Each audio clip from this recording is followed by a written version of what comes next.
Hello UGC net aspirants. आज हम अपनी क्लास में टीचिंग की डेफिनेशन, टीचिंग की करैक्टरिस्टिक्स और ब्लूम्स टैक्सोनॉमी देखेंगे। अगर इस पेपर में हाई स्कोर करना है तो इन सब के बारे में जानकारी होना बहुत ज़रूरी है। इससे पहले की क्लासेस में मैंने आपको levels of teaching, evaluation system, ICT methods of teaching, methods of teaching, ये सब चीज़ें पढ़ाई हैं। चैनल में सारी वीडियोस अपलोड हैं, आप लोग अपने टाइम के हिसाब से सेल्फ पेसिंग मेथड से पढ़ सकते हैं। जब आपको मौका मिले आप उसको पढ़िए, समझिए एंड अपने मार्क्स को हाई स्कोरिंग बनाने की कोशिश कीजिए। तो चलिए बिना टाइम वेस्ट किए अपने टॉपिक पे आते हैं। What is teaching? Teaching is a foremost condition which is meant for behavior modification in a candidate। ये मैं लेमैन टर्म्स की भाषा में बता रही हूँ, इन ए सिंपल लैंग्वेज। इसको मतलब समझ लेते हैं। Teaching equal to behaviour modification. Teaching का मतलब सिर्फ ज्ञान बांटना नहीं होता है, इसका मेन पर्पस होता है किसी भी कैंडिडेट की बिहेवियर में मॉडिफिकेशन लाना, बिहेवियर चेंजिंग। जैसे कि सपोज एक एग्जांपल से देखते हैं। यहाँ पे मेरे पास बहुत सारी पेपर की स्ट्रिप्स हैं और मैंने किसी बच्चे से कहा कि आप इस पेपर को इधर उधर मत फेंकना क्लास में, आप इसको उठा के डस्टबिन में डालना। तो मेरी कही हुई बात को सुन के उसने वो पेपर की स्ट्रिप्स क्लास में या स्ट्रीट पे इधर उधर नहीं फेंकी, उसने वो प्रॉपर्ली उठाया एंड उसको डस्टबिन में डाल दिया। तो क्या हुआ, वो एक तरीके से बिहेवियर मॉडिफिकेशन हुआ। मेरी कही बात स्टूडेंट ने समझी और उसके बिहेवियर में चेंज आया। It's the behaviour modification. So teaching is foremost condition of behaviour modification. इसमें एक मोर मैच्योर पर्सन होता है जो टीचर होता है, एक less mature person is a student.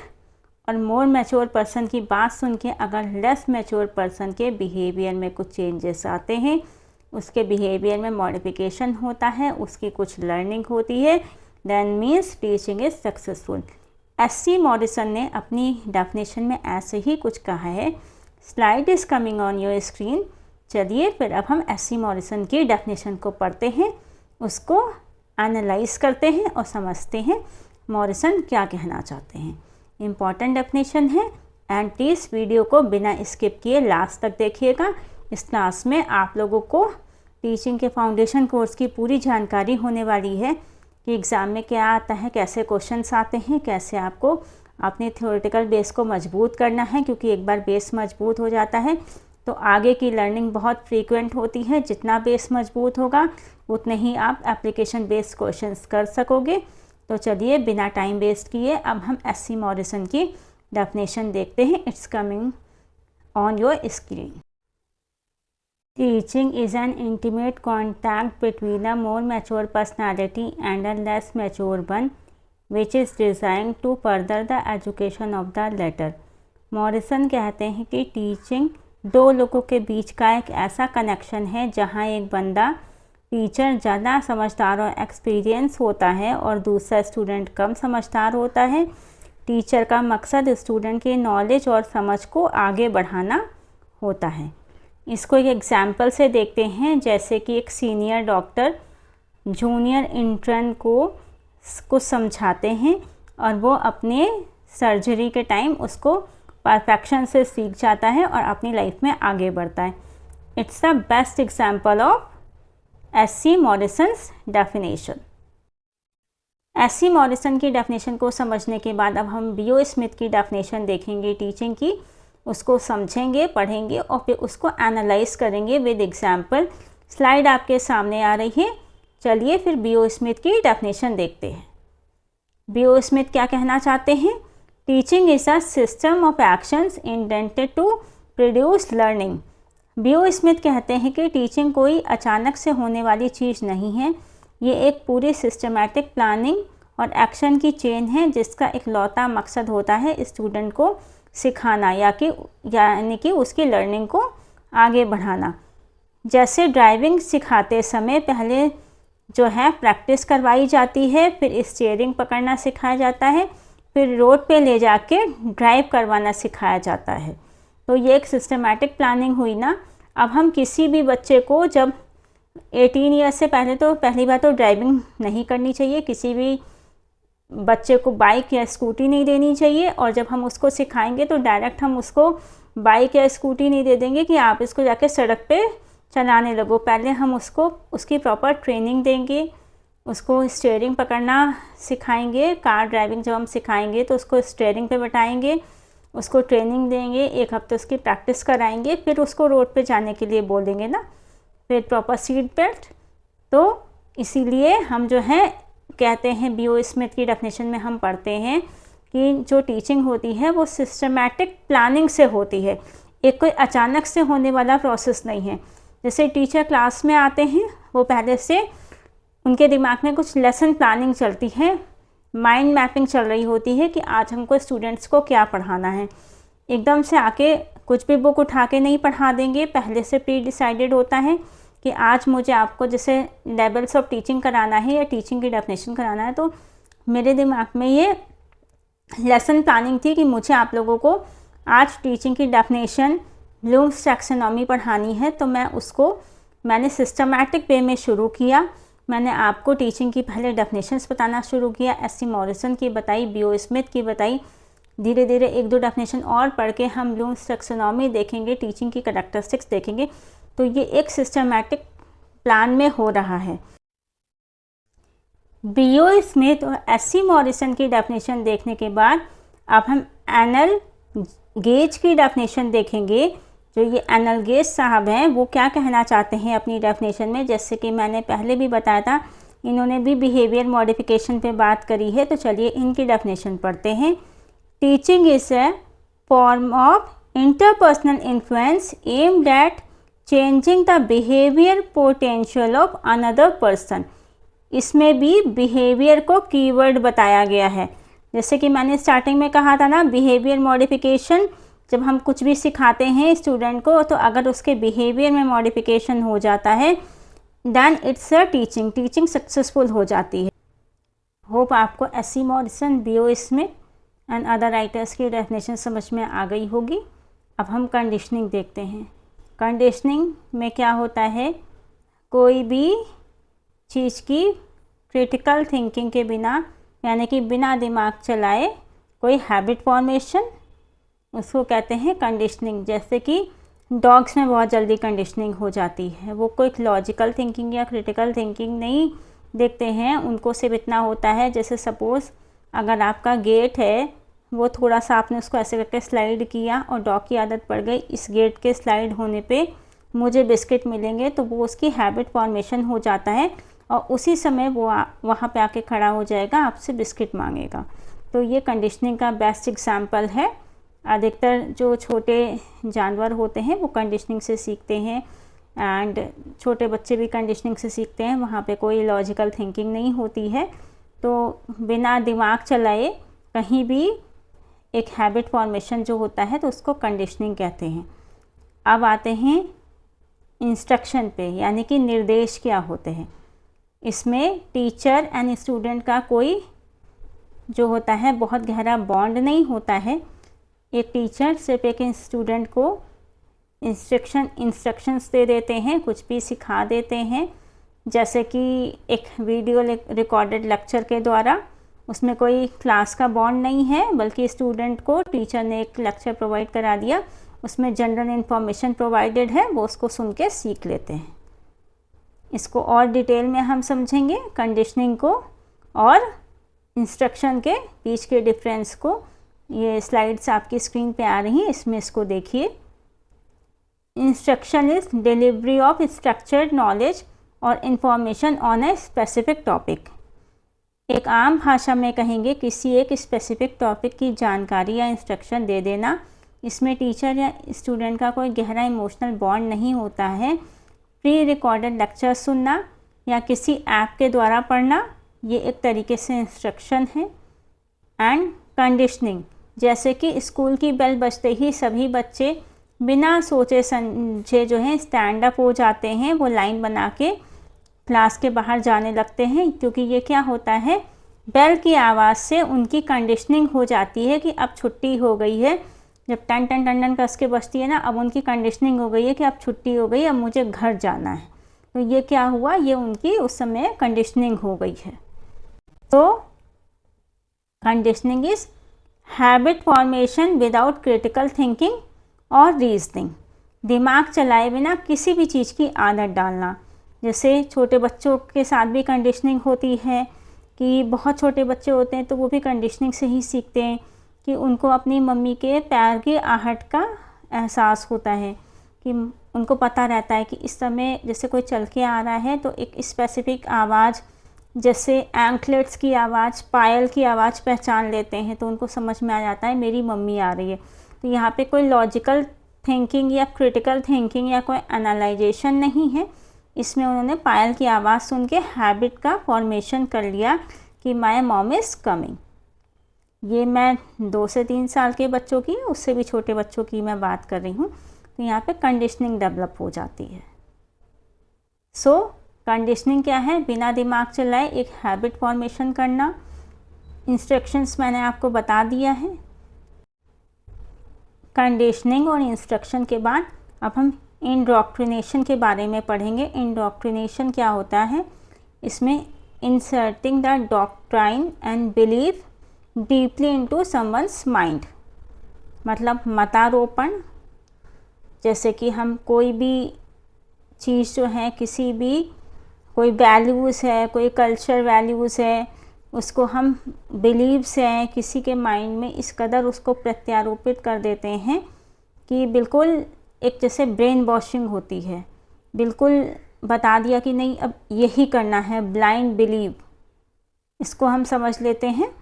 Inserting ideas, beliefs और doctrines into learners mind so deeply that they are accepted without questioning, मतलब कोई फिर क्वेश्चन नहीं करता है, उसको एज इट इज़ एक्सेप्ट कर लिया जाता है। यह अधिकतर कल्चर में होता है। सदियों से आ रही परंपराओं को हम as it is without questioning किए उसको ऐसे ही एक्सेप्ट कर लेते हैं। उसमें कुछ बिलीव्स बहुत अच्छे भी होते हैं, वो करने चाहिए, और कुछ ऑर्थोडॉक्स बिलीव्स होते हैं, सदियों से वो चीज़ें आ रही होती हैं तो वो होती चली जाती हैं। Now let's come to teaching. What is teaching? Teaching is a comprehensive process which combines of critical reasoning, conditioning and instructions for all over development. ये पर्सनालिटी का ऑल ओवर डेवलपमेंट करता है। इसमें सिर्फ कंडीशनिंग नहीं होती, सिर्फ इंस्ट्रक्शन नहीं होता, बल्कि सबका मेल मिलाप होता है। कंडीशनिंग भी होती है, इंस्ट्रक्शन भी होता है एंड क्रिटिकल रीजनिंग भी होती है। And teaching is a foremost condition for the behaviour modification. आपने पहले की सब डेफिनेशंस में भी पढ़ा है। टीचिंग का रोल होता है किसी भी कम पढ़े लिखे व्यक्ति यानी कि लेस मैच्योर पर्सन को जो हाई मैच्योर पर्सन है, जब वो कुछ सिखाता है, उसका बिहेवियर मॉडिफिकेशन करता है, तो वहाँ से टीचिंग सक्सेसफुल होती है एंड उस स्टूडेंट में लर्निंग होती है, उसकी लर्निंग इन्हांस होती है। एंड टीचिंग जो है कंबाइनेशन है सबका, उसमें conditioning, reasoning, critical reasoning and instruction सब आते हैं।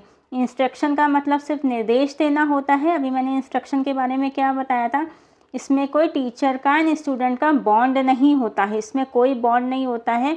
जैसे कि प्री रिकॉर्डेड लेक्चर दे दिया गया, स्टूडेंट ने उसको सुन लिया, उसको इन्फॉर्मेशन मिल गई, ओके। अब जैसे कि अगर मैं रेलवे इंक्वायरी कर रही हूँ तो मैंने बता दिया गाड़ी संख्या डैश डैश डैश इतने बजे से यहाँ से इस गंतव्य स्थान को रवाना होगी, तो ये क्या है, मैं इंस्ट्रक्शन दे रही हूँ ना कि गाड़ी प्लेटफॉर्म नंबर 1 पे आ रही है, प्लेटफॉर्म नंबर 5 पे आ रही है, तो क्या है, ये कोई टीचिंग नहीं है। मैं ये नहीं बता रही हूँ ना कि यहाँ पे जो है एक्सीलरेटर लगा हुआ है, आप यहाँ पे लिफ्ट है, आप ऐसे लिफ्ट को चालू करो, आप यहाँ पे जाओ, यहाँ पे टिकट काउंटर है। मैंने ऐसा कुछ भी नहीं बताया, मैंने सिर्फ इंस्ट्रक्शन दे दिया, एक इन्फॉर्मेशन, पीस ऑफ इन्फॉर्मेशन बता दी कि गाड़ी संख्या इतने इतने जो है यहाँ पे इस प्लेटफॉर्म नंबर पे आ रही है, यात्रीगण कृपया ध्यान दें। सो ये एक तरीके से इंस्ट्रक्शन है, ये कोई टीचिंग नहीं है। एंड टीचिंग में conditioning, instruction and critical thinking, critical reasoning होती है, प्रॉब्लम सॉल्विंग होती है। टीचर जो है एक ऐसा एटमॉस्फेयर क्रिएट करता है जहाँ पे स्टूडेंट को एक प्रॉब्लम प्रोवाइड करा दी जाती है, वो उसका सॉल्यूशंस ढूंढते हैं। वो ऐसा क्यों करते हैं? क्योंकि स्टूडेंट में माइंड का डेवलपमेंट हो, ब्रेन का डेवलपमेंट हो, उसकी सोचने समझने की तार्किक शक्ति का विकास हो। अगर हम तर्क शक्ति का विकास नहीं करेंगे तो फिर बच्चे कैसे समझेंगे? फिर वो तो कंडीशनिंग हो जाएगी ना, वहाँ पे सिर्फ हैबिट फॉर्मेशन हो जाएगा। कि जैसे मैंने आपको बताया कि मम्मी आ रही है तो मम्मी पायल पहन के आ रही हैं, तो छोटे बच्चों को वो कंडीशनिंग हो जाती है कि मेरी मम्मी की पायल की घुंघरू की आवाज़ आ रही है तो मम्मी आ रही है, वो चुपचाप बैठ जाते हैं। सो रहे होते हैं तो सो के उठ के बैठ जाते हैं। वहाँ पे कोई तार्किक शक्ति का विकास नहीं हुआ है ना, लॉजिकल रीजनिंग का विकास नहीं हुआ है, वहाँ सिर्फ हैबिट फॉर्मेशन हो गया है। ओके, या सपोज एक डॉग के अंदर अपने फेवरेट ह्यूमन को देख के कंडीशनिंग हो जाती है।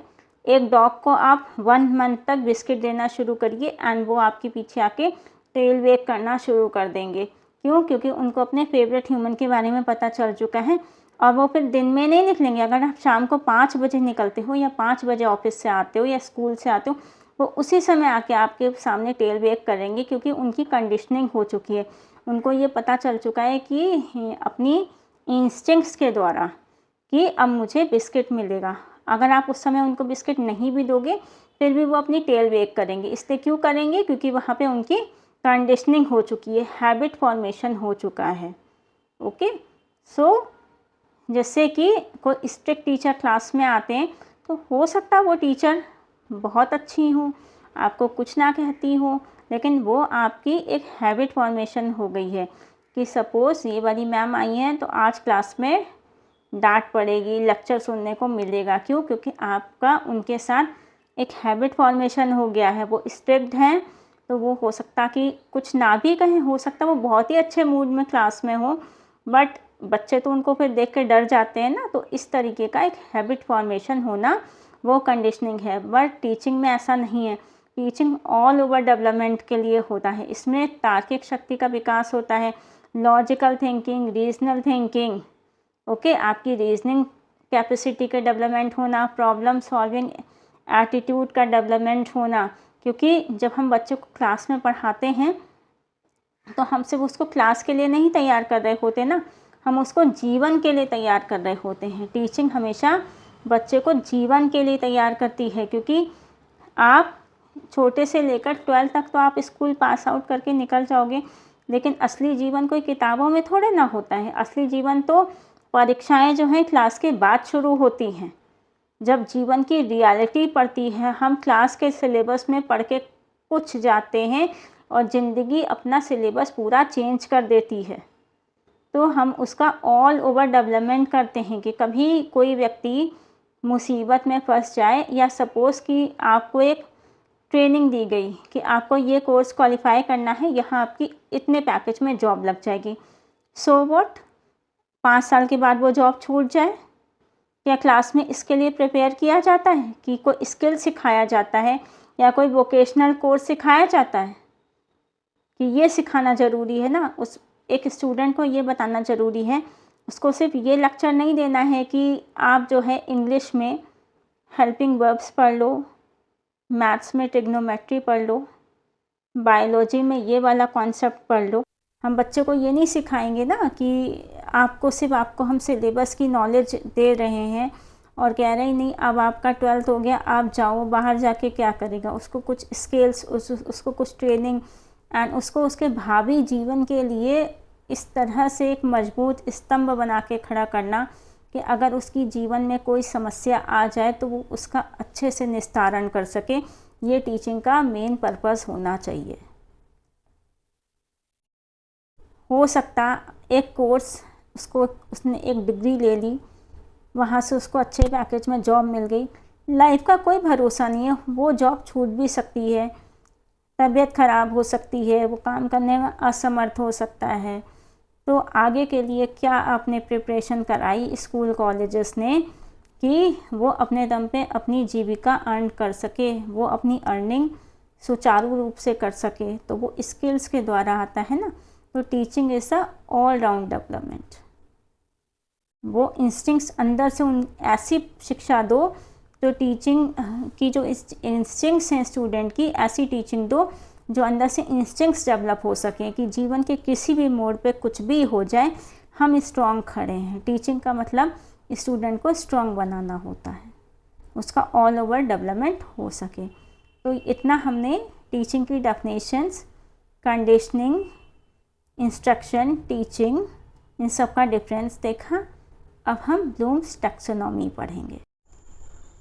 नाउ हम ब्लूम्स टैक्सोनॉमी के बारे में पढ़ेंगे कि ब्लूम्स टैक्सोनॉमी क्या है। पहले तो हम टैक्सोनॉमी का मतलब जान लेते हैं।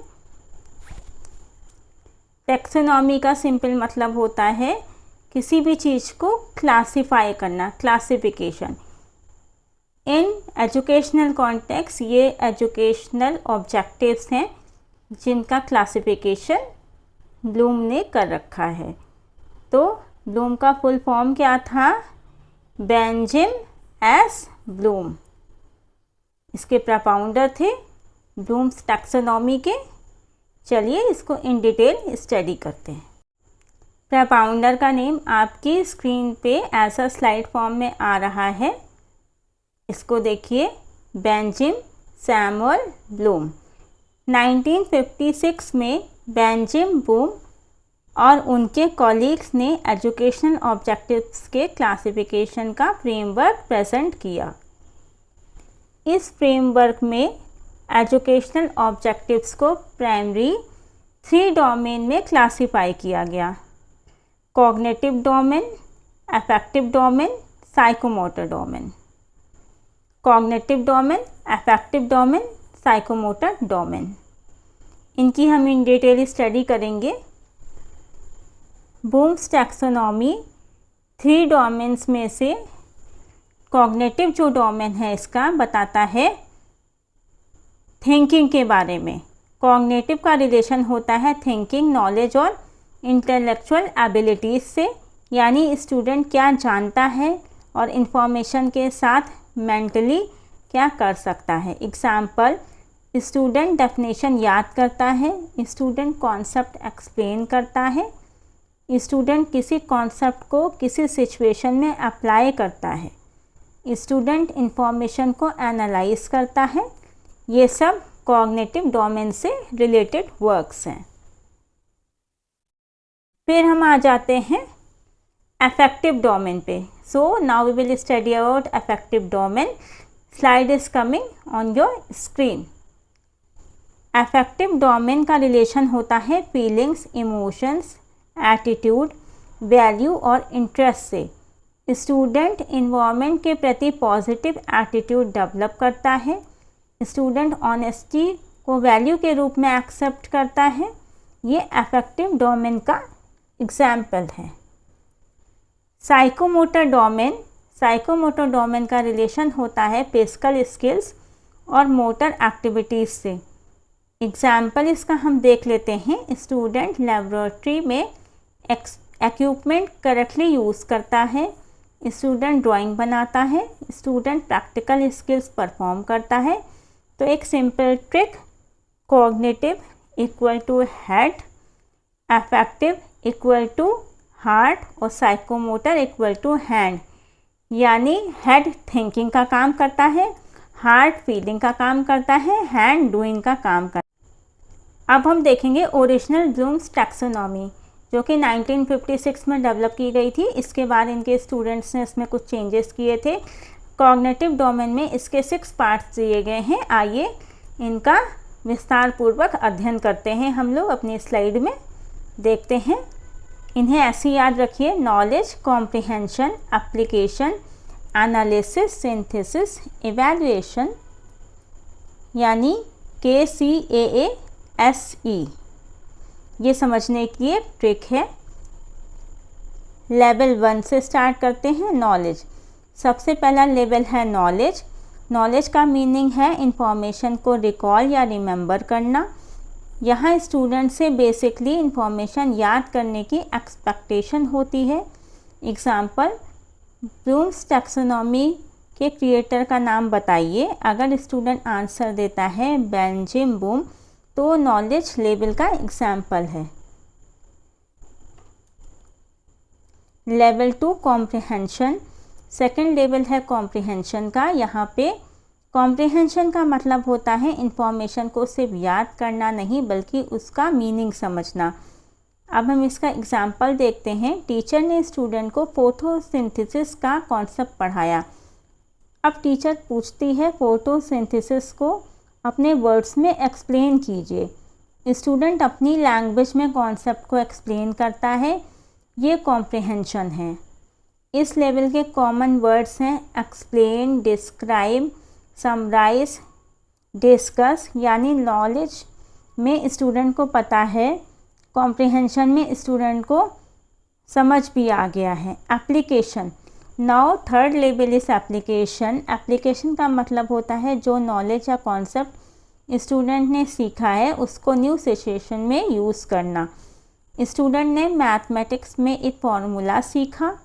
अब टीचर उस फॉर्मूले का यूज़ करते हुए एक न्यू प्रॉब्लम सॉल्व करने को देती है। स्टूडेंट फॉर्मूले को रियल प्रॉब्लम पर यूज़ करते हैं। That is the application. Then analysis. Fourth level is analysis. Analysis का मतलब है किसी इंफॉर्मेशन को पार्ट्स में तोड़ना और उनके रिलेशनशिप को समझना। टीचर स्टूडेंट से पूछती है इस एजुकेशनल पॉलिसी के डिफरेंट कंपोनेंट्स को एनालाइज कीजिए। स्टूडेंट पॉलिसी को डिफरेंट पार्ट में डिवाइड करते हैं और उनके रिलेशनशिप को आइडेंटिफाई करते हैं। ये एनालिसिस है। Then come synthesis. Original Bloom's taxonomy का फिफ्थ लेवल है सिंथेसिस। सिंथेसिस का सिंपल मीनिंग होता है डिफरेंट एलिमेंट्स को कंबाइन करके कुछ नया बनाना। स्टूडेंट से कहा गया डिफरेंट टीचिंग मेथड को कंबाइन करके एक न्यू टीचिंग स्ट्रैटेजी डिज़ाइन कीजिए। स्टूडेंट एग्जिस्टिंग आइडियाज़ को कंबाइन करके एक न्यू स्ट्रैटेजी बनाते हैं। That is synthesis.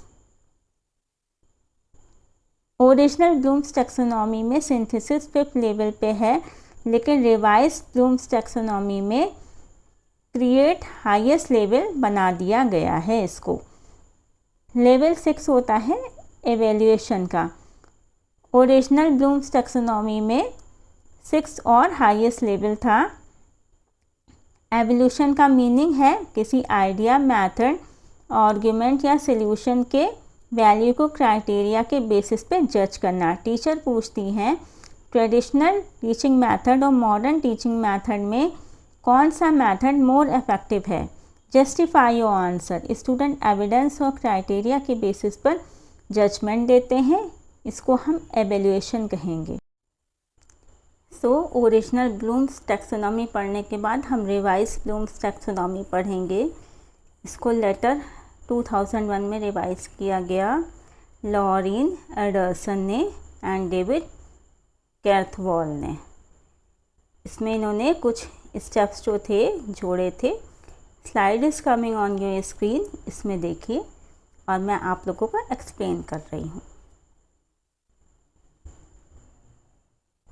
Original Bloom's taxonomy में कैटेगरीज इस प्रकार से थी: knowledge, comprehension, application, analysis, synthesis और इवैल्यूएशन, जैसे कि अभी मैंने एक्सप्लेन किया।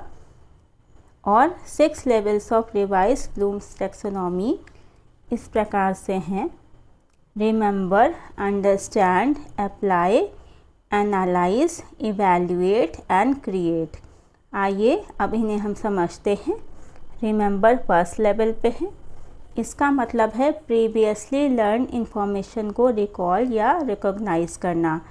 एग्जाम्पल, डिफाइन लर्निंग या name the 3 domains of Bloom's taxonomy. मतलब हमने जो 3 लेवल्स ऑफ ब्लूम्स टैक्सोनॉमी पढ़ी थी, इसमें हम उसको अपनी जो प्रीवियस लर्निंग होती है इसको रिवाइज करते हैं एंड रिकॉल करते हैं। हमने जो भी कुछ पहले सीखा होता है हम उसे दोबारा से रिवाइज करते हैं। जैसे एग्ज़ामिनेशन शुरू होते हैं ना, तो उससे पहले हम लोग क्या करते हैं, 5 मिनट्स रिवीजन करते हैं, पुरानी चीज़ें सब रिकॉल करते हैं कि हमारे जो माइंड में जितनी भी नॉलेज स्टोर है वो कायदे से हमारे दिमाग में जो है आ सके, हम उसको एग्ज़ाम्स में अच्छे से लिख सके। ऐसे कि हम इसमें भी करते हैं। जो प्रीवियस नॉलेज होती है उसको रिकॉल करते हैं फर्स्ट स्टेप रिमेंबर में।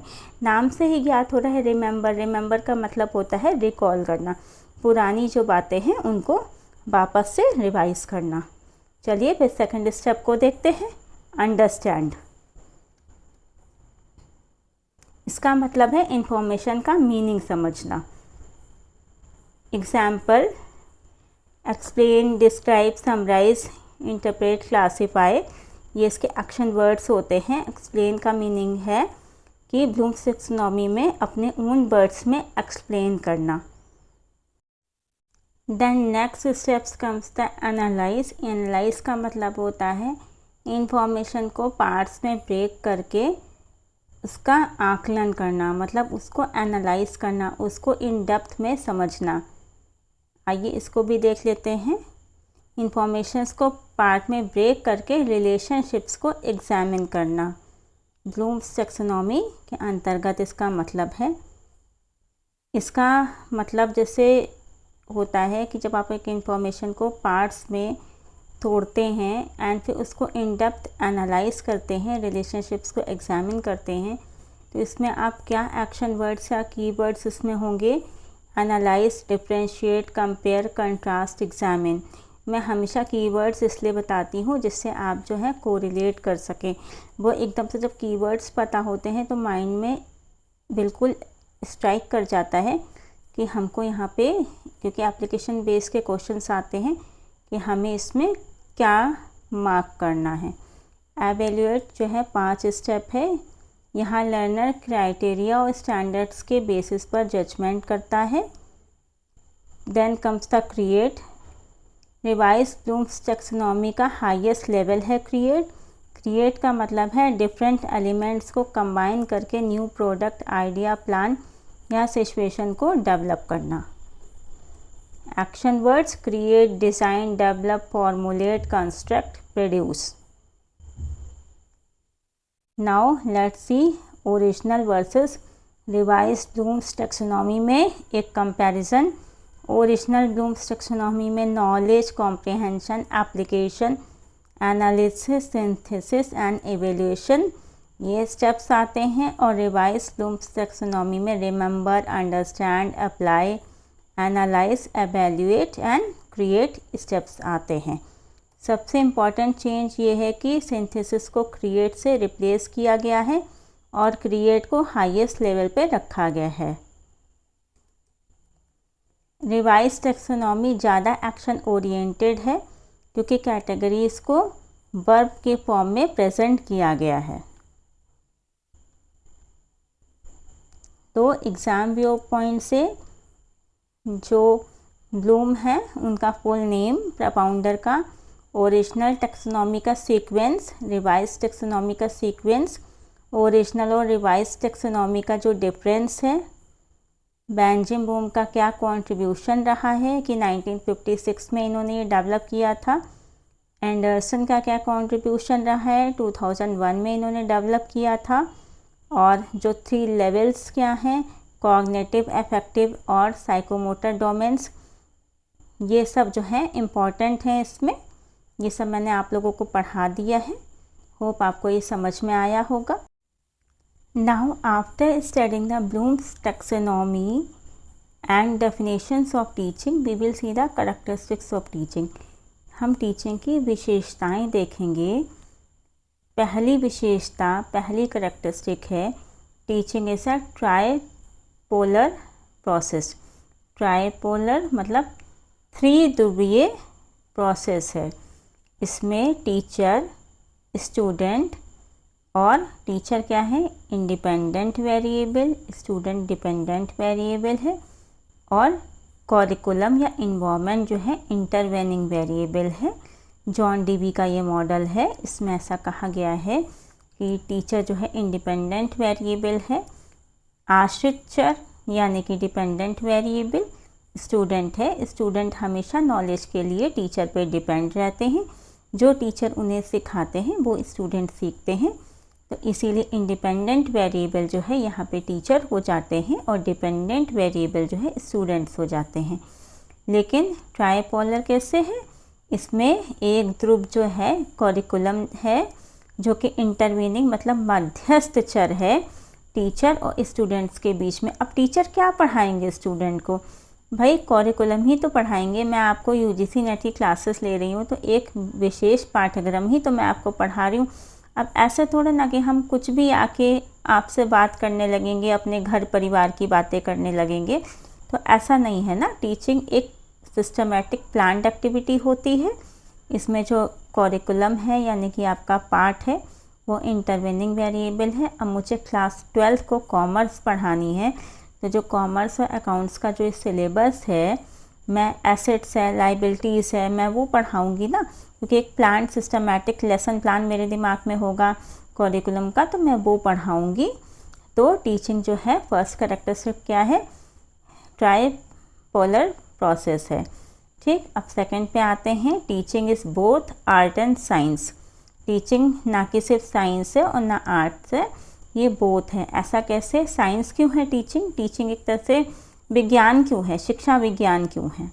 शिक्षा इसलिए विज्ञान है, टीचिंग इसलिए साइंस है, क्योंकि ये एक सिस्टमैटिक जो कि सुयोजित तरीके से होती है प्लान्ड एक्टिविटी है। इसमें प्रिंसिपल्स होते हैं, साइकोलॉजिकल प्रिंसिपल्स होते हैं।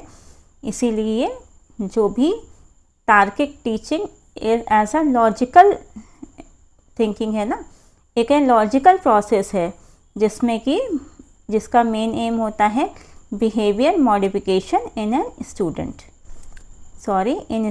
बिहेवियर मॉडिफिकेशन होता है। मैंने एन गलत लगा दिया, वहाँ वॉवेल नहीं लगना था, एंड एकदम से बोलते बोलते फ्लो में एन निकल गया, जस्ट अवॉइड इट। और तो क्या है? टीचिंग सिस्टमैटिक प्रोसेस है, प्लान्ड एक्टिविटी है। अब बिना लेसन प्लान के या बिना एक माइंड मैपिंग के आप टीचिंग नहीं कर सकते। सुयोजित तरीके से पढ़ाना पड़ता है। जैसे कि आपके एग्ज़ाम में अगर पहली यूनिट टीचिंग एप्टीट्यूड की है, तो पहले मैं फर्स्ट पार्ट पे टीचिंग एप्टीट्यूड पढ़ाऊंगी, सेकंड यूनिट में रिसर्च मेथोडोलॉजी आप लोगों को पढ़ाऊंगी, सिनॉप्सिस लिखना सिखाऊंगी, रिसर्च के स्टेप्स बताऊंगी, क्योंकि पीएचडी में तो रिसर्च के स्टेप्स आना, ये सब चीज़ें मालूम होना बहुत ज़रूरी है। तो उस क्लासेस में भी आप मेरे से जुड़े रहिएगा, क्योंकि जितना भी आप क्लास में जुड़े रहेंगे उतना आप यहाँ से कुछ ना कुछ नया सीख के जाएंगे। और सिनॉप्सिस कैसे बनाते हैं, रिसर्च कैसे करते हैं, ये आगे चल के आप लोगों को सीखना है। तो पीएचडी की एक बेसिक जो नॉलेज होती है वो आप लोगों को मिल जाएगी, कि कोर्स वर्क में तो यही सब काम करते हैं। फिर थर्ड यूनिट जैसे कि रीडिंग कॉम्प्रिहेंशन है, हम वहाँ पहुँचेंगे। फिर आगे की यूनिट्स कम्युनिकेशन है, लॉजिकल रीजनिंग है, तो एक सिस्टमैटिक वे में करेंगे ना। अब जैसे हम बच्चे को ABCD सिखाते हैं नर्सरी के स्टूडेंट को, तो हम उसको ABCD सिखाते हैं। हम बीच में से M अल्फ़ाबेट नहीं उठा लेंगे या N नहीं उठा लेंगे, ऐसा तो नहीं है ना कि हम उसको ABCD हमने उसको नहीं सिखाई और बीच में से हमने कोई भी अल्फ़ाबेट उठा के उसको पढ़ा दिया, तो वो तो बिल्कुल बिखराव हो जाएगा, उसकी एक प्रॉपर लर्निंग हो ही नहीं पाएगी, क्योंकि वो जो है उसको क्रमबद्ध तरीके से मतलब सिस्टमैटिक वे में उसको समझ ही नहीं पाएंगे। तो इसीलिए टीचिंग जो है सिस्टमैटिक है, लॉजिकल है, प्रिंसिपल्स टीचिंग के होते हैं, इसलिए ये teaching is a scientific process. अब आर्ट्स क्यों है? आर्ट्स में क्रिएटिविटी होती है, टीचर अपनी क्रिएटिव सोच से पढ़ाती है। अब मैं भी आपको पढ़ा रही हूँ, ये बहुत कॉम्प्लेक्स चैप्टर्स हैं जिनको मैं क्रिएटिव लेके उसको एक LKG के लेवल तक मैं लेके आई। यूजीसी नेट की क्लासेस को मैंने LKG के एग्जाम्पल से कोरिलेट किया, यानी कि वहाँ मैंने अपनी क्रिएटिविटी दिखाई आपको एक इजी एग्जाम्पल बताने के लिए। तो टीचर उसमें लैंग्वेज का एक इजी वोकैबुलरी का यूज़ करते हैं जिससे समझ में आ जाए। अब मैं भारी भरकम शब्द यहाँ पे यूज़ करने लगूँ, या मैं यहाँ पे फ्लुएंट इंग्लिश बोलना शुरू कर दूँ, या मैं ऐसे शब्द बोलना बिल्कुल बुकिश नॉलेज के शब्द बोलना शुरू कर दूँ, क्योंकि डेफिनेशंस में तो बहुत कुछ लिखा रहता है। तो अगर हम उस वे में पढ़ेंगे तो वो समझने में काफ़ी समय लगेगा और जो टीचिंग का जो प्रोसेस है वो हमारा कॉम्प्लेक्स हो जाएगा। तो सरल सहज भाषा में स्पष्ट शब्दों में हम लोगों को ज्ञान अर्जित करना बहुत ज़रूरी है। इसीलिए जो टीचर की क्रिएटिविटी होती है, लैंग्वेज फ्लुएंसी होती है, वो आर्ट्स के अंतर्गत आती है। प्रिंसिपल्स हैं, सिस्टमैटिक है, लॉजिकल है, इसलिए टीचिंग इज़ साइंटिफिक। उसमें क्रिएटिविटी है, नाइस यूज़ ऑफ वोकेबलरी है, सरल भाषा में है, स्पष्टीकरण है, इसलिए वो आर्ट्स है। So teaching is both art and science. Now teaching is the two way process. Teaching कभी एक वे प्रोसेस नहीं होता है, ये टू वे प्रोसेस होता है। इसमें एक टीचर होगा, एक स्टूडेंट होगा। एक एंड पे टीचर है, दूसरे एंड पे स्टूडेंट है। तो ऐसा नहीं है ना कि क्लास में सिर्फ लर्नर्स होंगे। अब लर्नर्स सिर्फ होंगे तो उनको कौन पढ़ाएगा, तो वहाँ पे एक टीचर का होना ज़रूरी है, क्योंकि बीच में उनके कम्युनिकेशन भी तो होगा। मैं जैसे मीडियम हमारा यहाँ पे यूट्यूब है, डिजिटल मीडियम है, मैं टीचर हूँ, मैं आपको पढ़ा रही हूँ और आप वहाँ पे अदर एंड साइड में जो भी ये मेरी वीडियो देख रहे हैं तो आप लर्नर हो। तो ये टीचिंग क्या होगा, ये टू एंड प्रोसेस है ना, टू वे प्रोसेस है। इसमें वन वे नहीं है कि सिर्फ मैं बोल रही हूँ या आप सिर्फ उसमें सुन रहे हो, ऐसा नहीं। मैं जो बोलूँगी वही तो आप सुनोगे ना, मैं जो पढ़ाऊँगी तो वो आप समझोगे। तो teaching is a two way process. Teaching is a life long process. जो लर्निंग है, जो टीचिंग है, हम हमेशा किसी न किसी से ज्ञान अर्जित करते हैं।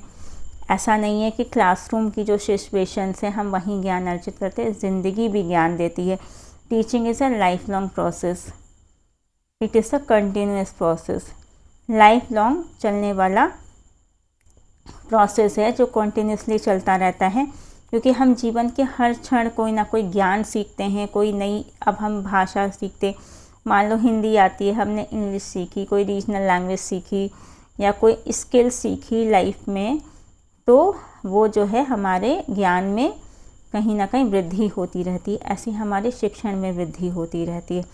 हम पहले ऑफलाइन क्लासेस लेते थे, अब ऑनलाइन क्लासेस लेने लगे, तो ये धीरे धीरे जैसे कि टेक्नोलॉजी बढ़ी तो उसमें एक लाइफ लॉन्ग अर्निंग होती चली गई। Teaching is a life long process. हम जीवन के किसी न किसी पड़ाव पे कुछ ना कुछ सीखते हैं, कुछ ना कुछ शिक्षा लेते हैं, ज्ञान अर्जन करते हैं और ज्ञान देते हैं। इसलिए ये जो है जीवन पर्यंत चलने वाली प्रक्रिया है, सतत ज्ञान है, ये रुक नहीं सकता, इसलिए आगे बढ़ता रहेगा। एक पीढ़ी आएगी, दूसरी पीढ़ी को पढ़ाएगी, दूसरी पीढ़ी तीसरी पीढ़ी को पढ़ाएगी, और जीवन में हम शिक्षा और शिक्षण का कार्य हर क्षण करते हैं। कोई नई स्किल सीखते हैं, कभी हम नेचर में जाते हैं और एकदम से कुछ नया आता है। जैसे हम माउंटेन्स में अगर रहते हैं, हम समुद्री किनारे पे जाते हैं, जैसे वेव्स आ रही होती हैं, तो कैसे ये समुद्री लहरें चल रही हैं या किस तरीके से हैं, तो हम वो सीखते हैं। तो ये सतत प्रक्रिया है, ये लाइफ लॉन्ग चलती रहती है, कॉन्टीन्यूअस प्रोसेस है, लाइफ लॉन्ग प्रोसेस है, टू वे प्रोसेस है, ट्राइपोलर प्रोसेस है।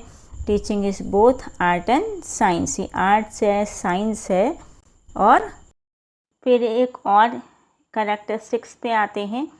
टीचिंग जो है डायग्नोस्टिक और रिमीडियल प्रोसेस है, अर्थात जैसे कि हम क्लास में शिक्षण का जब कार्य करते हैं, do you know individual differences persist.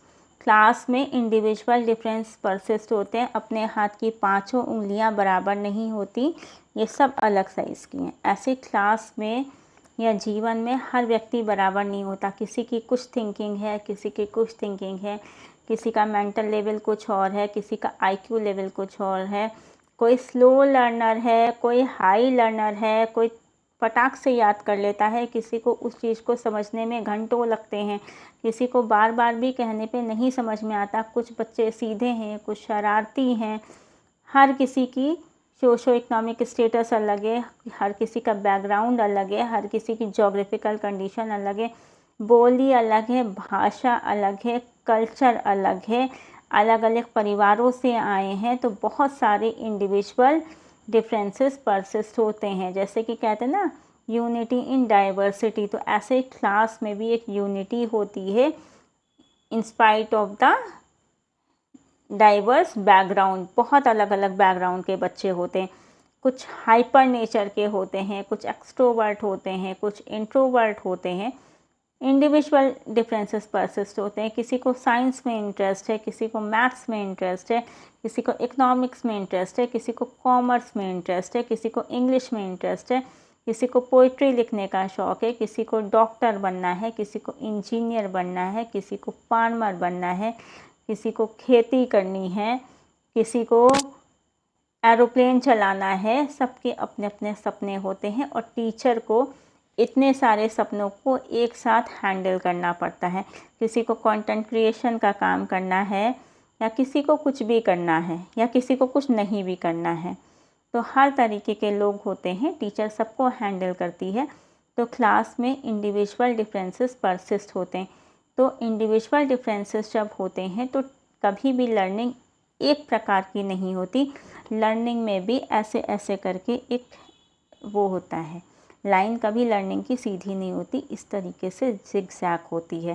किसी को समझ में आता है, किसी को नहीं आता। जिसको समझ में आ गया सो गुड, पर जिसको नहीं समझ में आया तो वो लोग क्या करेंगे, उनके लिए रिमीडियल टीचिंग होती है। पहले टीचर उनको डायग्नोस करती है, नहीं समझ में आता है, फीडबैक एवेल्यूशन होता है, फॉर्मेटिव एवेल्यूएशन होता है क्लास में, डिस्कशन से, क्विज से, इन सब चीज़ों से समझ में आ जाता है, या ऑब्जर्वेशन टेक्निक से समझ में आ जाता है कि किस बच्चे को क्या नहीं समझ में आया है।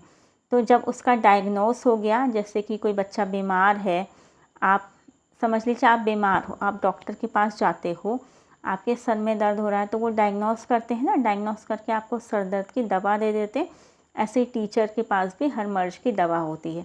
तो टीचर क्या करती हैं, आप जब क्लास में होते हो, आपको नहीं कुछ समझ में आया, टीचर आपने बताया मुझे नहीं समझ में आया, या आपका जब एवेल्यूएशन हुआ क्लास में, कॉन्टिन्यूस एवेल्यूएशन हुआ फॉर्मेटिव एवेल्यूएशन के थ्रू, जो कि क्लास में क्विज डिस्कशन के थ्रू हो जाता है।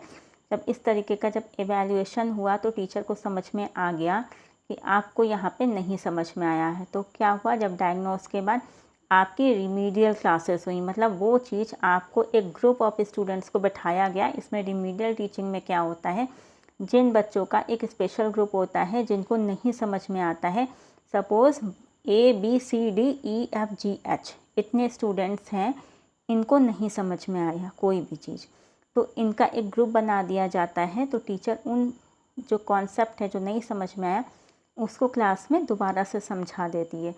So teaching is the diagnostic and remedial process too. Teaching is the planned and systematic activity. मैंने अभी पहले भी बताया था, टीचिंग कभी भी ऐवे ही नहीं हो जाती कि कुछ भी आ जाओ, बता दो, कुछ भी समझा के चले जाओ। ये एक उसका पूरा सिलेबस होता है, एक प्लान्ड एक्टिविटी होती है, हर क्लास का अपना सिलेबस होता है। हर एग्ज़ामिनेशन से पहले, चाहे वो हाफ ईयरली हो, चाहे यूनिट टेस्ट हो, चाहे फाइनल एग्ज़ामिनेशन हो, हर एग्ज़ामिनेशन का कंपार्टमेंट में बटा सिलेबस होता है ना, तो वो आपको पढ़ना होता है और टीचर को पढ़ाना होता है।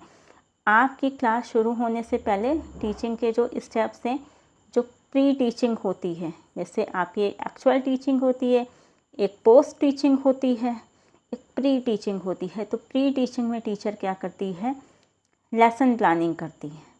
जब बीएड की जब वो होती है क्लासेस ना, तो लेसन प्लान्स बनवाए जाते हैं। तो यहाँ पे टीचर क्या करती है, लेसन प्लानिंग करती है। उसमें माइंड मैपिंग होती है, पहले से समझ लेती है कि इस क्लास में मुझे आज ये पढ़ाना है। तो ऐसा नहीं है कि क्लास में एक्चुअल टीचिंग प्रोसेस में टीचर आई आपको बता दिया, ऐसा नहीं है।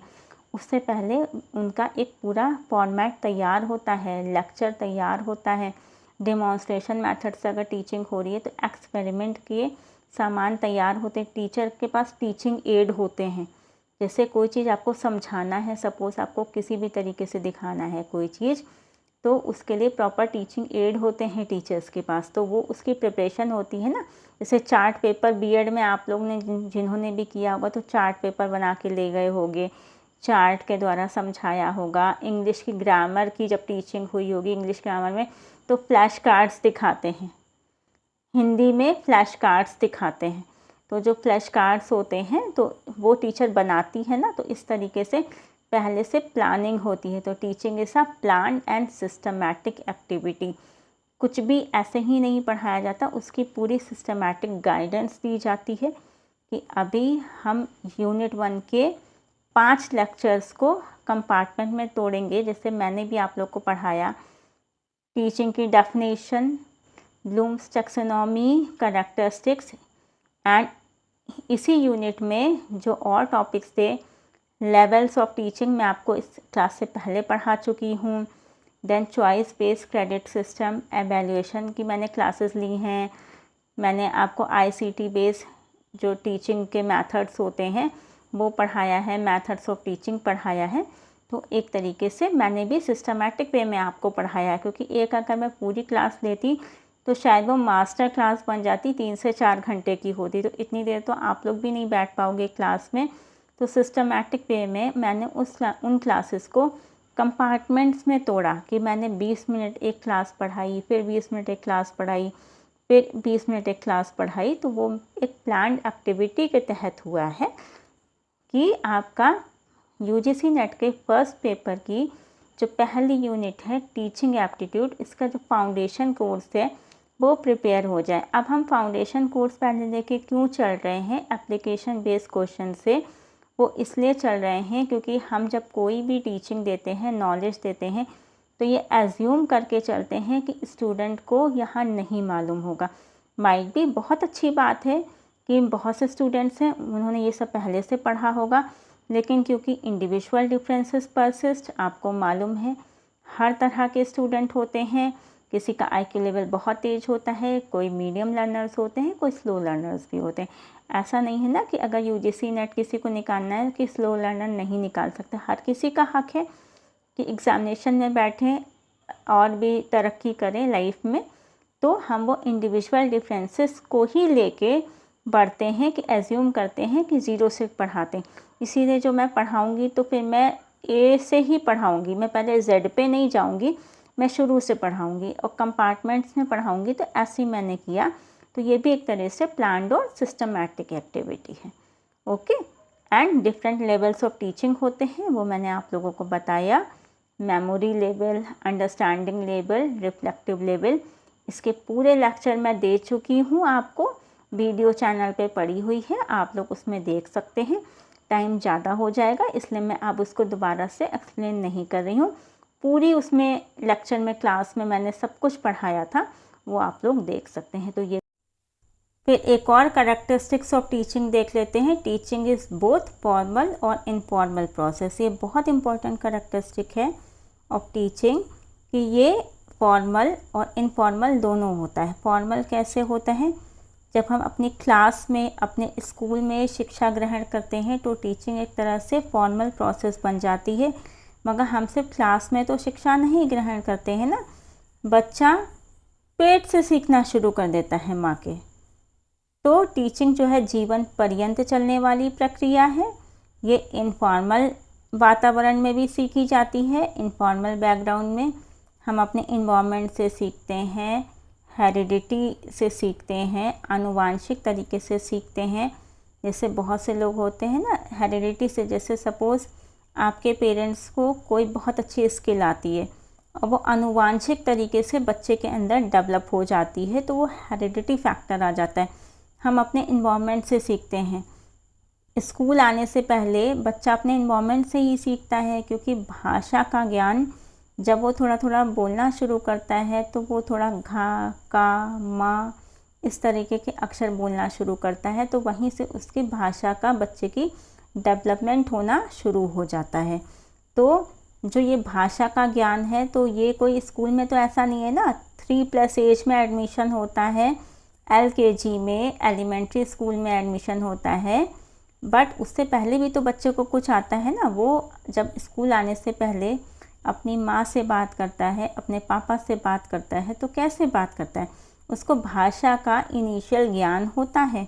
तो वो कहाँ से सीखी? अपने इन्वायरमेंट से सीखी, अपने पेरेंट्स से सीखी, अपने ग्रैंड पेरेंट्स से सीखी, अपने नेबर से सीखी, अपनी सोसाइटी से सीखी। तो शिक्षा जो है सिर्फ इस बच्चे तक ही नहीं सीमित रहती। अब हम स्कूल से निकलने के बाद भी तो सोसाइटी से बहुत कुछ सीखते हैं ना। हम सोसाइटी से सीखते हैं, अपने इन्वायरमेंट से सीखते हैं, पेरेंट्स से सीखते हैं, और जब आगे लाइफ हमको बहुत कुछ सिखाती है। तो ये टीचिंग जो है बिल्कुल भी ऐसा नहीं है ना कि इनफॉर्मल ही प्रोसेस है या फॉर्मल है। जब हम एक सिस्टमैटिक वे में टीचिंग लेते हैं अपने स्कूल में, तो वो फॉर्मल प्रोसेस ऑफ टीचिंग हो जाता है जब हम अपने क्लासरूम में टीचर से सीखते हैं। बट जब हम अपने वातावरण में सीखते हैं तो वो इनफॉर्मल टीचिंग हो जाती है। बल्कि इनफॉर्मल टीचिंग तो बहुत ज़रूरी है, क्योंकि कल्चरल जो वैल्यूज़ होती है ना, वो इनफॉर्मल वे ऑफ टीचिंग से ही आती हैं। इन्वायरमेंट में हमेशा एक तरीके के लोग नहीं रहते। सोसाइटी में जब हम रहते हैं तो हमको सोसाइटी के नॉर्म्स पे कैसे जीना है, जब हम अपने सोसाइटी से सीखते हैं, इनफॉर्मल तरीके से सीखते हैं, तो ये बहुत ज़रूरी हो जाता है informal way of teaching also. क्योंकि जब हम सोसाइटी में रहते हैं तो हमारी सोसाइटी में सिर्फ एक तरीके के लोग नहीं रहते हैं, हम सोशल नॉर्म सीखते हैं। सोसाइटी में रह के ही तो सोशल नॉर्म सीखते हैं ना, कि अपनी फैमिली से जब बाहर निकलते हैं एक बड़ा ग्रुप हमको मिलता है, वो हम उसको सोसाइटी कहते हैं। कि हमको सोसाइटी में कैसे सरवाइव करना है, कैसे बातचीत करनी है, कैसे एल्डर्स की रिस्पेक्ट करनी है, ये घर में सिखाया जाता है। हम घर में ही नहीं सिखाएंगे कि कैसे एल्डर्स की रिस्पेक्ट करनी है, कैसे वैल्यूज़ सीखनी है, मॉरल वैल्यूज़ सीखनी है, टॉलरेंस सीखना है, ब्रदरहुड सीखना है, हम्बिलिटी सीखनी है ना, संस्कार जिनको कहते हैं, वो कौन सिखाता है? इन्वायरमेंट से आते हैं। क्योंकि जब हम क्लास में शिक्षा लेते हैं तब तो हमको अपना वहाँ जल्दी जल्दी सिलेबस कंप्लीट करना होता है। बट जब हम अपनी सोसाइटी से सीखते हैं तो ये सब चीज़ें, कल्चर वैल्यूज़ जितनी भी होती हैं, वो हम सोसाइटी से ही सीखते हैं कि सोसाइटी के नियमों कायदे कानून के हिसाब से हम कैसे सरवाइव करेंगे, हम कैसे नेशन के गुड सिटीज़न बनेंगे। क्योंकि जब बच्चा छोटा होता है तो वो अपने घर से, परिवार से सीखता है, वही तो आगे चल के नेशन को बिल्ड करता है ना। एक नेशन के आप एक सिविलाइज्ड गुड सिटीज़न कैसे आप बनोगे, तो ये आपको बोथ फॉर्म ऑफ एजुकेशन सिखाते हैं। फॉर्मल एजुकेशन जो आपको डिग्रीज़ देते हैं, आपकी तरक्की होती है, उससे आपकी स्किल्स इन्हांस होती हैं। जब हम अपने स्कूल में होते हैं तो आप एक ग्रेड क्वालिफाई करते हो, दूसरे ग्रेड में जाते हो, तो धीरे धीरे आपकी जो मेमोरी का लेवल है वो बढ़ता है। आप मेमोरी लेवल से, अंडरस्टैंडिंग लेवल से आगे बढ़ के रिफ्लेक्टिव लेवल पे जाते हो, रीजनिंग करने लगते हो। जब आप मेमोरी लेवल ऑफ लाइफ में होते हो, मतलब मेमोरी लेवल ऑफ के जब स्तर पे होते हो, तो आपको क्या, बहुत थोड़ा ज्ञान होता है। लेकिन जब आप उसको एप्लीकेशन ला के तार्किक ज्ञान ले लेते हो तो आप बहुत कुछ सीख जाते हो। ग्रेड बाय ग्रेड, अब फर्स्ट ग्रेड के बच्चे से ज़्यादा 12th ग्रेड के बच्चे को नॉलेज होगी। तो आप धीरे धीरे अपनी लाइफ में, अपनी डिग्रीज़ में, अपनी स्किल्स में इन्हांसमेंट करते हो। तो ये हमारी फॉर्मल टीचिंग हमें सिखाती है। बट इनफॉर्मल टीचिंग जो हम वातावरण से सीखते हैं, सोसाइटी से, पेरेंट्स से, नेबर्स से, तो वो हम सोशल नॉर्म सीखते हैं, कल्चर वैल्यूज़ सीखते हैं कि हमें कैसे अपनी सोसाइटी में सरवाइव करना है, अपने कल्चर को, क्योंकि कल्चर को प्रिजर्व करना है ना। कल्चर का प्रिजर्वेशन बहुत ज़रूरी है। क्यों ज़रूरी है कल्चर का प्रिजर्वेशन? क्योंकि एक पीढ़ी दूसरी पीढ़ी को जो अपनी कल्चर वैल्यूज़ होती है वो ट्रांसमिट करती है, उसको ट्रांसफ़र कर देती है, उसका हस्तांतरण हो जाता है। भाई जो हमने सीखा, आज मैंने सीखा, अपनी माँ से सीखा, मेरी माँ ने सीखा, उन्होंने अपनी माँ से सीखा, तो ये पीढ़ी दर पीढ़ी जो होता है ये ट्रांसमिशन होता रहता है वैल्यूज़ का, नॉर्म्स का। अगर हम ये नहीं सीखेंगे, नहीं सिखाएंगे, तो आगे वाली पीढ़ी को हम क्या सिखाएंगे? अच्छी ही बातें सिखाएंगे, अच्छा ही ज्ञान देंगे। तो इसीलिए formal way of teaching and informal way of teaching दोनों ज़रूरी होता है। शिक्षा दोनों प्रकार से ग्रहण की जाती है और उसको समृद्ध अपने आप को बनाया जाता है। तो ये भी हमारी एक कैरेक्टरिस्टिक्स ऑफ टीचिंग है। चलिए फिर हम कैरेक्टरिस्टिक्स ऑफ टीचिंग के बाद मैक्सिम्स ऑफ टीचिंग देख लेते हैं। मैक्सिम्स ऑफ टीचिंग क्या है? From known to unknown, from whole to part. चलिए, it's coming on your slide. अब इसको डिटेल में देखिएगा और आपको अच्छे से समझ में आएगा, क्योंकि जो आप लिखा हुआ पढ़ते हो ना तो वो और जल्दी माइंड में बैठ जाता है। नोन टू अननोन यानी कि ज्ञात से अज्ञात की ओर। बच्चे को जो पहले से पता है उसकी प्रायर नॉलेज जो है उसको नए ज्ञान से हमेशा जोड़ के देखा जाता है। ठीक है, इसलिए कहते हैं नोन टू अननोन, क्योंकि जब हम स्टूडेंट को पहले ही बहुत सारा कुछ पढ़ा देंगे तो वो नहीं समझ पाएगा। हम कहीं पिकअप करते हैं नोन, उसको क्या एक चीज़ क्या आती है, तो जब उसको वो एक चीज़ आती है वो टीचर जब पिक कर लेती है तो आगे जब पढ़ाती है तो बच्चे को बहुत खुशी होती है, नो आई नो दिस, तो वो उसको और इंटरेस्ट से सुनते हैं और उसको समझते हैं। सपोज़ अगर जैसे कि मैं एक एग्जांपल देती हूँ, इफ़ आई से कि ताजमहल आपने देखा है, तो स्टूडेंट्स कुछ कहेंगे यस मैम मैंने देखा है, कुछ कहेंगे नो मैम। तो जिन्होंने देखा होगा तो उनको बहुत क्यूरियोसिटी होगी, हाँ मैंने देखा है, वो अपनी स्टोरीज उससे को रिलेट करेंगे कि हम घूमने गए थे तो हमने वहाँ पे ये मॉन्यूमेंट को देखा। तो जब उन्होंने वो मॉन्यूमेंट देखा तो उसको कोरिलेट करेंगे। अब हम उनको बताएंगे, अगर हमको टूरिज़म स्टडीज़ पढ़ाना है तो हमने वहाँ से पॉइंट पिकअप कर लिया, अब हम उनको आगरा के बारे में पढ़ाएंगे।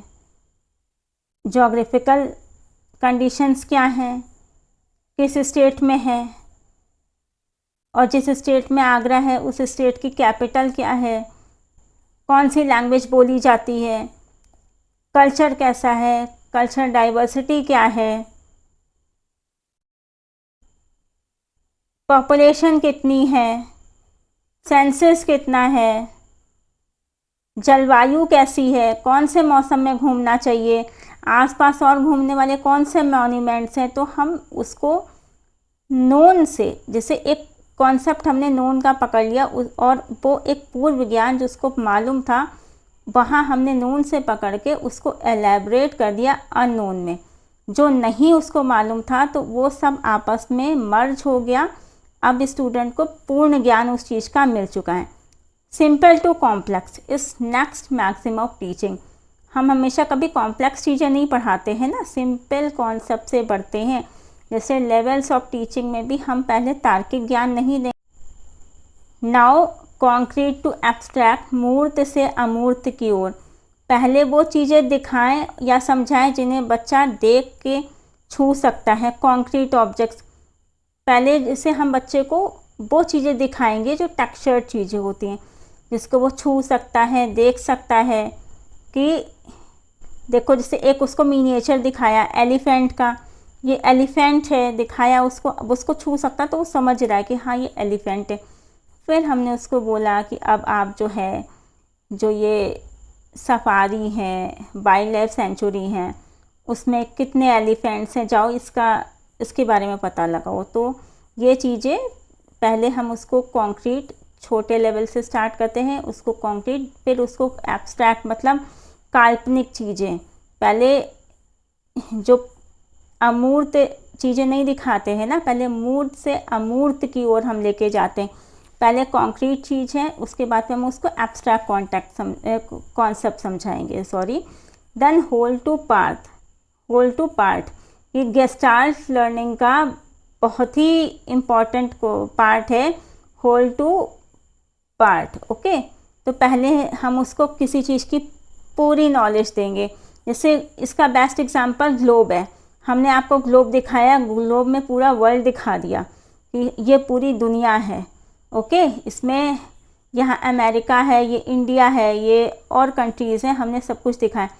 देन हमने specific from whole to part, फिर हम उसको अमेरिका, इंडिया और समुद्र दिखाते हुए लाए, फिर पार्ट दिखाया ये इंडिया है। ओके, ये एशिया का ये कॉन्टिनेंट है, एशिया के अंदर इंडिया आता है।